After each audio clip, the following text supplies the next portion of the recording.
Coucou tout le monde, j'espère que ça va bien. Du coup on se retrouve aujourd'hui pour une nouvelle vidéo sur comment rester productif et bien travailler depuis chez soi pendant cette période de confinement. Parce qu'on sait tous à quel point ça peut être difficile de rester concentré et de bien travailler alors qu'on a plein de distractions quand on est chez nous. Donc la première partie de cette vidéo, ça va porter sur comment bien commencer sa journée. Donc moi, mon premier conseil, ça va être de se forcer à se réveiller tôt. Si vous avez pris un mauvais rythme et que vous avez pris l'habitude de vous réveiller à 13h ou moins ou plus, je vous conseille de vous forcer à vous lever tôt un matin, de pas faire de sieste dans la journée, comme ça arrivé le soir, vous serez bien fatigué, vous vous coucherez tôt, vous vous leverez tôt le matin suivant, etc. etc. Mon prochain conseil, ça va être de trouver votre routine du matin qui vous réveille bien, qui vous met en route, qui vous met en forme. Moi personnellement, j'aime beaucoup prendre un bon petit déj.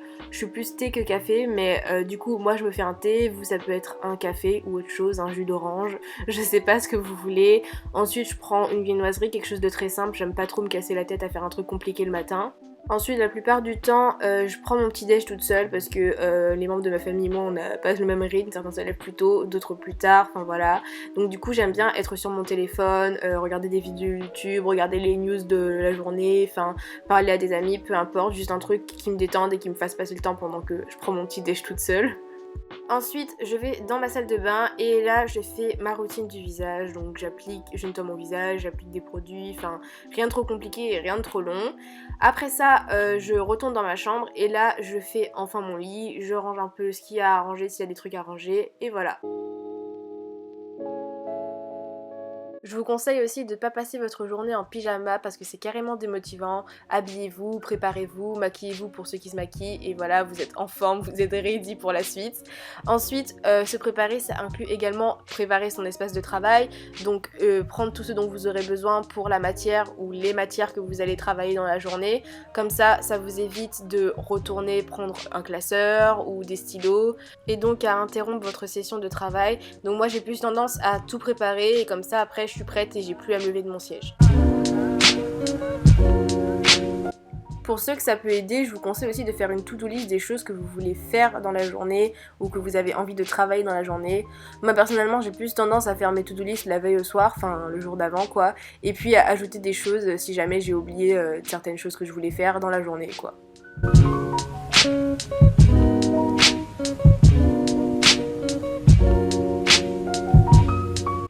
Mon prochain conseil, ça va être de travailler avec la méthode qui vous convient réellement. Aucune méthode n'est une méthode miracle et aucune méthode n'est vraiment la bonne quoi.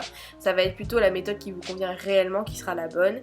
Moi je peux vous conseiller la méthode Pomodoro. C'est une méthode qui consiste à mettre un timer pour 25 minutes quand vous commencez à travailler et au bout de 25 minutes vous voyez si vous êtes vraiment rentré dans le travail, vous êtes à fond et vous avez envie de continuer, ou si vous n'êtes pas trop dedans de ouf et vous préférez prendre une petite pause de 5 minutes, 10 minutes. Moi personnellement ma méthode je vous l'avais déjà plus ou moins expliqué dans une de mes anciennes vidéos, mais ouais je suis plutôt du genre à travailler 45 minutes 1 heure sur un sujet et passer ensuite à 45 minutes 1 heure sur un autre sujet après avoir fait une pause. Après c'est sûr que bon si je suis dedans je fais pas de pause, je continue, je suis à fond, mais voilà. Donc là j'ai travaillé environ 45 minutes sur la prématurité et ensuite je vais monter mes vidéos, une de mes vidéos du moins pendant 1 heure.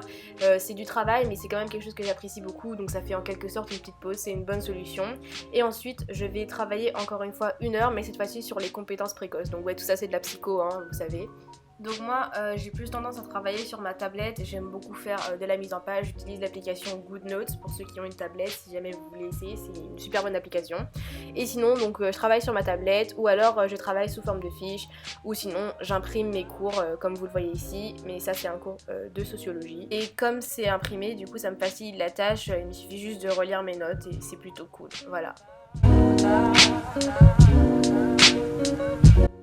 Ensuite, comme on travaille de chez nous et qu'on en a la possibilité, je trouve ça beaucoup plus cool de travailler en musique. Donc que vous soyez sur Deezer, Spotify, iTunes, YouTube, je sais qu'il y a des playlists pour réviser. Donc moi c'est les playlists révisées en rythme proposées par iTunes. Ou sinon vous pouvez aussi chercher des playlists de musique lo-fi, c'est tout nouveau je crois. Et ouais du coup c'est des musiques qui n'ont pas de paroles, c'est très important que les musiques n'aient pas de paroles parce que ça vous empêche de vous déconcentrer à cause des paroles quoi. Et voilà, aussi du coup pour intensifier la concentration, vous pouvez mettre vos écouteurs. Moi du coup je mets mes AirPods, comme ça m'évite d'entendre tous les bruits qu'il y a chez moi, que ce soit mes parents, mon copain, mon frère. Donc pour ceux qui ont des petits frères, des petites sœurs, des chiens qui aboient ou peu importe, ça aide.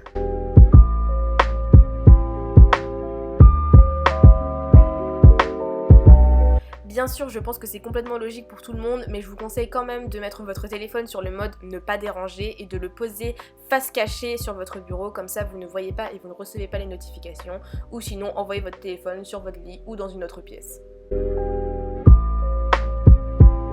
Je sais que pour certains, votre chambre c'est plus un espace de détente et de distraction, donc du coup, si vous en avez la possibilité, vous pouvez aller travailler dans une autre pièce, donc que ce soit dehors ou dans la chambre de vos parents ou dans le bureau de vos parents, enfin voilà, trouvez votre espace de travail où vous savez que vous allez réussir à rester concentré.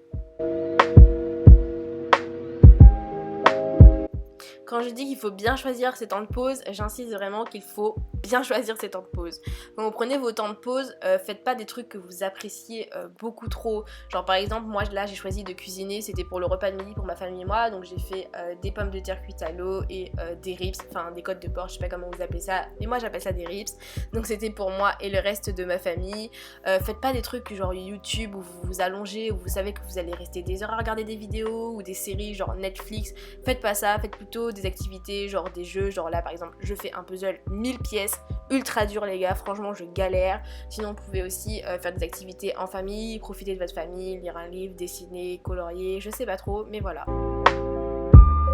Et enfin, pour terminer cette vidéo, il faut terminer votre journée de travail. Genre faites un truc que vous aviez vraiment trop envie. Faites du sport, regardez un film en famille, des vidéos YouTube, détendez-vous, faites quelque chose que vous aimez.